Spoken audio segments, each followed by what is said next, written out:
مسند أبي محمد طلحة بن عبيد الله رضي الله عنه. حدثنا عبد الله حدثني أبي حدثنا وكيع حدثنا نافع بن عمر وعبد الجبار بن ورد عن ابن أبي مليكة قال: قال طلحة بن عبيد الله: سمعت رسول الله صلى الله عليه وسلم يقول: نعم أهل البيت عبد الله وأبو عبد الله وأم عبد الله.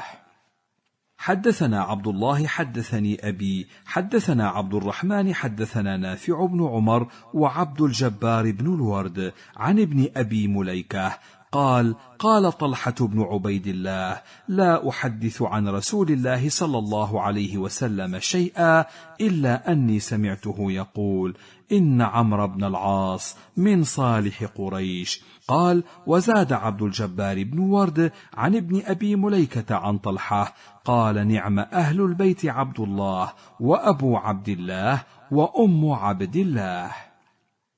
حدثنا عبد الله حدثني أبي حدثنا محمد بن بكر حدثنا ابن جريج حدثني محمد بن المنكدر عن معاذ بن عبد الرحمن بن عثمان التيمي عن أبيه عبد الرحمن بن عثمان قال: كنا مع طلحة بن عبيد الله ونحن حرم، فأهدي لنا طير وطلحة راقد، فمنا من أكل ومنا من تورع فلم يأكل. فلما استيقظ طلحة وفق من أكله وقال: أكلناه مع رسول الله صلى الله عليه وسلم. حدثنا عبد الله حدثني أبي حدثنا أسباط حدثنا مطرف عن عامر عن يحيى بن طلحة عن أبيه قال: رأى عمر طلحة بن عبيد الله ثقيلا، فقال: ما لك يا أبا فلان؟ لعلك ساءتك امرة بن عمك يا أبا فلان. قال: لا، إلا أني سمعت من رسول الله صلى الله عليه وسلم حديثا ما منعني أن أسأله عنه إلا القدرة عليه حتى مات. سمعته يقول: إني لأعلم كلمة لا يقولها عبد عند موته إلا أشرق له لونه ونفس الله عنه كربته. قال: فقال عمر: إني لأعلم ما هي. قال: وما هي؟ قال: تعلم كلمة أعظم من كلمة أمر بها عمه عند الموت: لا إله إلا الله.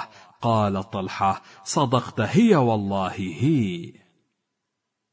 حدثنا عبد الله حدثني أبي حدثنا وكيع عن إسماعيل قال: قال قيس: رأيت طلحة يده شلاء وقى بها رسول الله صلى الله عليه وسلم يوم أحد.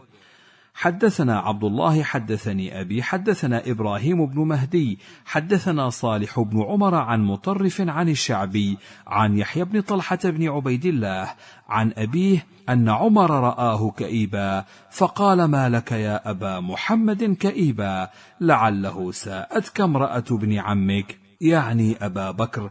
قال: لا، وأثنى على أبي بكر، ولكني سمعت النبي صلى الله عليه وسلم يقول كلمة لا يقولها عبد عند موته إلا فرج الله عنه كربته وأشرق لونه، فما منعني أن أسأله عنها إلا القدرة عليها حتى مات.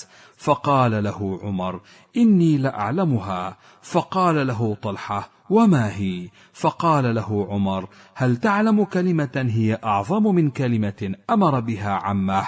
لا إله إلا الله. فقال طلحة: هي والله هي.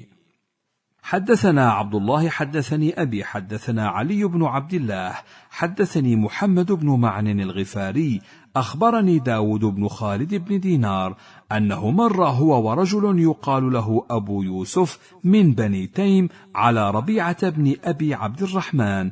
قال له أبو يوسف: إنا لنجد عند غيرك من الحديث ما لا نجده عندك. فقال: أما إن عندي حديثا كثيرا، ولكن ربيعة بن الهدير قال: وكان يلزم طلحة بن عبيد الله، إنه لم يسمع طلحة يحدث عن رسول الله صلى الله عليه وسلم حديثا قط غير حديث واحد. قال ربيعة بن أبي عبد الرحمن: قلت له: وما هو؟ قال لي طلحة: خرجنا مع رسول الله صلى الله عليه وسلم حتى إذا أشرفنا على حرة واقم قال: فدنونا منها فإذا قبور بمحنية، فقلنا: يا رسول الله، قبور إخواننا هذه؟ قال: قبور أصحابنا. ثم خرجنا حتى إذا جئنا قبور الشهداء قال رسول الله صلى الله عليه وسلم: هذه قبور إخواننا. حدثنا عبد الله حدثني أبي حدثنا عمر بن عبيد حدثنا سماك بن حرب عن موسى بن طلحة عن أبيه قال: كنا نصلي والدواب تمر بين أيدينا، فذكرنا ذلك للنبي صلى الله عليه وسلم، فقال: مثل مؤخرة الرحل تكون بين يدي أحدكم ثم لا يضره ما مر عليه. وقال عمر: مرة بين يديه.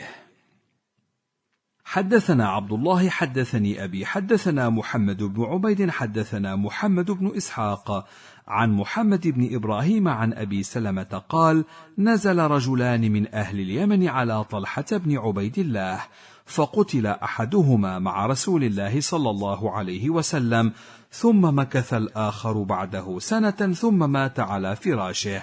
فأري طلحة بن عبيد الله أن الذي مات على فراشه دخل الجنة قبل الآخر بحين، فذكر ذلك طلحة لرسول الله صلى الله عليه وسلم، فقال رسول الله صلى الله عليه وسلم: كم مكث بعده؟ قال: حولا. فقال رسول الله صلى الله عليه وسلم: صلى 1800 صلاة وصام رمضان. حدثنا عبد الله حدثني أبي حدثنا عبد الرحمن بن مهدي حدثنا مالك عن عمه عن أبيه أنه سمع طلحة بن عبيد الله يقول: جاء أعرابي إلى رسول الله صلى الله عليه وسلم فقال: يا رسول الله، ما الإسلام؟ قال: 5 صلوات في يوم وليلة. قال: هل علي غيرهن؟ قال: لا. وسأله عن الصوم فقال: صيام رمضان. قال: هل علي غيره؟ قال: لا. قال: وذكر الزكاة فقال: هل علي غيرها؟ قال: لا. قال: والله لا أزيد عليهن ولا أنقص منهن. فقال رسول الله صلى الله عليه وسلم: قد أفلح إن صدق. حدثنا عبد الله حدثني أبي حدثنا سفيان عن عمرو عن الزهري عن مالك بن أوس سمعت عمر يقول لعبد الرحمن وطلحة والزبير وسعد: نشدتكم بالله الذي تقوم به السماء والأرض. وقال سفيان مرة: الذي بإذنه تقوم، أعلمتم أن رسول الله صلى الله عليه وسلم قال: إنا لا نورث ما تركنا صدقة؟ قالوا: اللهم نعم. حدثنا عبد الله حدثني أبي حدثنا يحيى بن سعيد عن ابن جريج حدثني محمد بن المنكدر عن معاذ بن عبد الرحمن بن عثمان التيمي عن أبيه قال: كنا مع طلحة بن عبيد الله ونحن حرم، فأهدي له طير وطلحة راقد، فمنا من أكل ومنا من تورع.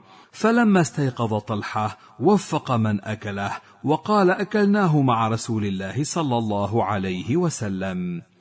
حدثنا عبد الله حدثني أبي حدثنا وكيع عن سفيان عن سماك بن حرب عن موسى بن طلحة عن أبيه قال: سئل رسول الله صلى الله عليه وسلم: ما يستر المصلي؟ قال: مثل آخرة الرحل. حدثنا عبد الله حدثني أبي حدثنا وكيع عن إسرائيل عن سماك بن حرب عن موسى بن طلحة عن أبيه عن النبي صلى الله عليه وسلم مثله. حدثنا عبد الله حدثني أبي حدثنا بهز وعفان قال: حدثنا أبو عوانة عن سماك عن موسى بن طلحة عن أبيه قال: مر رسول الله صلى الله عليه وسلم على قوم في رؤوس النخل، فقال: ما يصنع هؤلاء؟ قالوا: يلقحونه، يجعلون الذكر في الأنثى. قال: ما أظن ذلك يغني شيئا، فأخبروا بذلك فتركوه. فأخبر رسول الله صلى الله عليه وسلم فقال: إن كان ينفعهم فليصنعوه، فإني إنما ظننت ظنا، فلا تؤاخذوني بالظن، ولكن إذا أخبرتكم عن الله عز وجل بشيء فخذوه، فإني لن أكذب على الله شيئا. حدثنا عبد الله حدثني أبي حدثنا محمد بن بشر حدثنا مجمع بن يحيى الأنصاري حدثنا عثمان بن موهب عن موسى بن طلحة عن أبيه قال: قلت يا رسول الله كيف الصلاة عليك؟ قال: قل اللهم صل على محمد وعلى آل محمد كما صليت على إبراهيم إنك حميد مجيد، وبارك على محمد وعلى آل محمد كما باركت على آل إبراهيم إنك حميد مجيد. حدثنا عبد الله حدثني أبي حدثنا أبو عامر حدثنا سليمان بن سفيان المديني حدثني بلال بن يحيى بن طلحة بن عبيد الله عن أبيه عن جده أن النبي صلى الله عليه وسلم كان إذا رأى الهلال قال: اللهم أهله علينا باليمن والإيمان والسلامة والإسلام ربي وربك الله. حدثنا عبد الله حدثني أبي حدثنا عبد الرحمن عن زائدة عن سماك بن حرب عن موسى بن طلحة عن أبيه أن النبي صلى الله عليه وسلم قال: يجعل أحدكم بين يديه مثل مؤخرة الرحل ثم يصلي.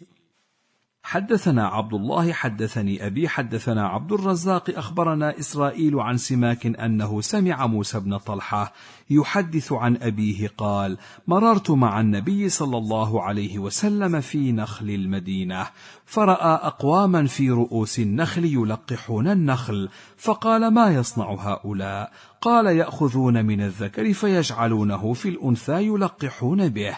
فقال: ما أظن ذلك يغني شيئا، فبلغهم فتركوه ونزلوا عنها، فلم تحمل تلك السنة شيئا، فبلغ ذلك النبي صلى الله عليه وسلم فقال: إنما هو ظن ظننته، إن كان يغني شيئا فاصنعوا، فإنما أنا بشر مثلكم والظن يخطئ ويصيب، ولكن ما قلت لكم قال الله عز وجل فلن أكذب على الله.